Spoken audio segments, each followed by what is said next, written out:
Nah, ini kita di kolam praktek Lele Biovlog Sekolah Tani Urban Maxi Farm di bawah naungan Maxi Plus. Nah, ini teman-teman, ini murid khusus, ini murid spesial.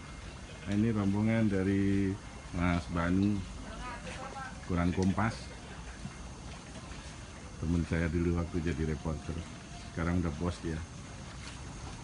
Silakan kasih makan ya. Ini di awal gini aja.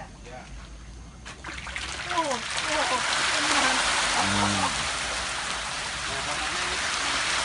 ya, si Pak Bani kelihatan gembira tuh. Ya, katanya pengen nanti pensiun jadi petani lele saja.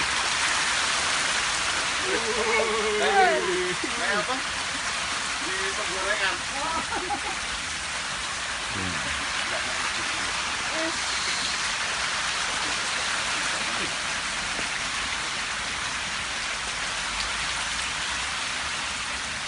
Nah, di sekolah tani urban ini ada banyak sekali kolam praktek.